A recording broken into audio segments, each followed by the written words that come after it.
Le ciel d'Eretz Israël.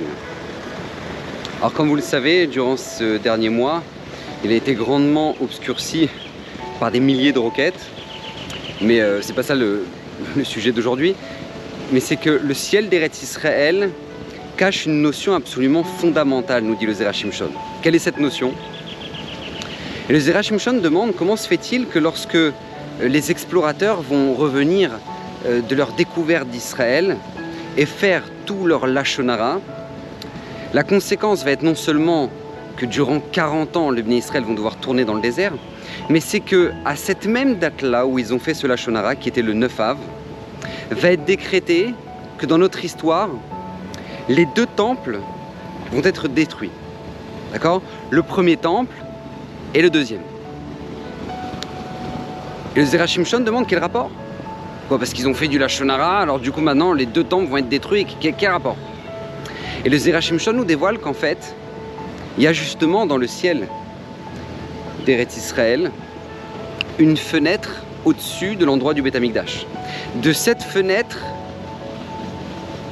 descend toute l'abondance et tout le Shefa pour le monde entier, pas seulement pour le Ham Israël, mais pour le monde entier. D'ailleurs, le Navi l'a annoncé avant la destruction du Beth Amikdash. Il a dit, si vous saviez combien, si les nations savaient combien le temple leur amène de l'abondance, ils auraient eux-mêmes payé des soldats pour le protéger. Mais demande le Zera Shimshon, qu'est-ce qui ouvre et qui ferme les portes, justement, dans le ciel? Qu'est-ce qui fait que maintenant cette fenêtre a été fermée et a été complètement fermée le jour du 9 Av et qui a entraîné la destruction du temple? Nous dit le Zera Shimshon, c'est justement le Lashon Hara. Et c'est ça le rapport qu'il y a entre la Lashon Hara des explorateurs et la destruction du temple. C'est parce que c'est l'air de notre bouche, dû au Lashon Hara, qui ferme les portes du ciel.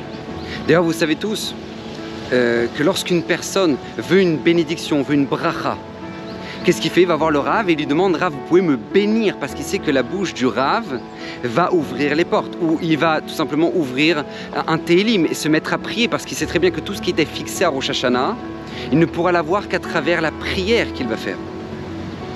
Donc on sait très bien dans le bien que tout ce qui nous arrive et tout ce qui, au Hachem, nous est donné, c'est par le mérite de nos prières, de notre bouche qui a été utilisée dans le bien. Mais nous dit le Zera Shimshon, malheureusement, cette réalité est vraie dans l'inverse.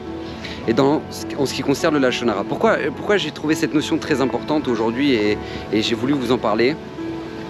Parce que tout simplement, il faut savoir qu'il y a beaucoup de gens, après cette guerre-là, ils se sont dit, oui, alors le Mashiach, il va venir, voilà, on a descendu des têtes du Hamas. Alors celui qui pense que on a fait approcher l'arrivée du Mashiach d'un seul pas parce qu'on a descendu des têtes du Hamas, alors il se trompe.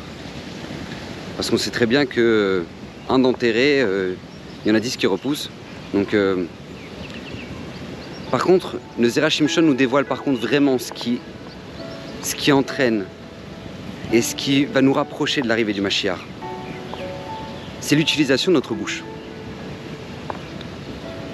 Alors quand on parle de Lashon Hara, tout le monde a l'impression à chaque fois qu'on dit ah, c'est Lashon Hara, c'est parler sur les autres, critiquer les autres, insulter. Nous dit le Chafetz Chaim, non, Lashon Hara c'est pas que ça. Lashon Hara c'est aussi du mépris. Le Lashon Hara c'est aussi de la chariade qui blesse la personne à qui on le fait. Ça aussi ça rentre dans les critères du Lashon Hara. Beaucoup de gens se disent alors à l'arrivée du Mashiach c'est pour bientôt, il y a une guerre, Gog ou Magog, etc. Mais ce qui arrivera, ce qui rapprochera l'arrivée du Mashiach, c'est ton compliment aujourd'hui dans ta maison. C'est ton mot gentil, c'est ton je t'aime à ta femme ou à tes enfants. Parce que c'est ça qui ouvre les portes du ciel. C'est l'utilisation de l'air de ta bouche pour justement construire.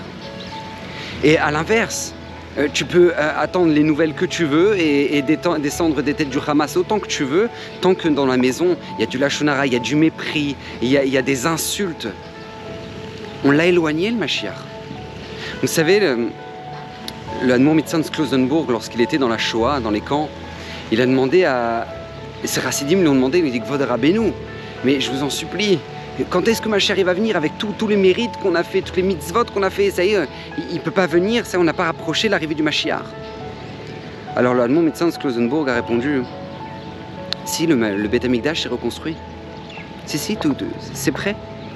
Alors les Chassidim nous ont dit, bah Rabbeinu, alors justement qu'il arrive, qu'il descende le Beth Amikdash, c'est pas possible, on peut pas rester comme ça. Il a dit, non mais il reste une chose à faire, accrocher les rideaux. Alors les Chassidim l'ont regardé, ils lui ont dit, mais Rabbeinu, accrochez-le, par votre mérite, vous êtes tellement sadique, accrochez-le. Et l'un de mon médecin leur a répondu, j'essaie de l'accrocher, mais il y en a d'autres qui tirent en bas pour l'enlever. Et cette histoire est très forte parce que justement c'est la question qu'on doit se demander nous aussi. Est-ce qu'aujourd'hui on a fait en sorte à travers notre bouche, comme nous dit le Zera Shimshon, d'accrocher ce rideau là qui reste pour que Mashiach arrive, à travers les compliments, à travers le chesed, à travers la bonté, à travers le fait qu'on met une ambiance extraordinaire dans nos maisons, ou non, on a tiré le rideau, en étant persuadé que le Mashiach s'approchera quand maintenant on aura gagné l'Iran ou peu importe. Le Mashiach s'approchera lorsque maintenant on se parlera mieux et on évitera d'utiliser notre bouche pour dire des choses négatives parce que c'est ça qui ferme les portes. Donc Bezrat Hashem, qu'Hashem vous bénisse de toutes les brachot, que le srout du Zera Shimshon vous protège.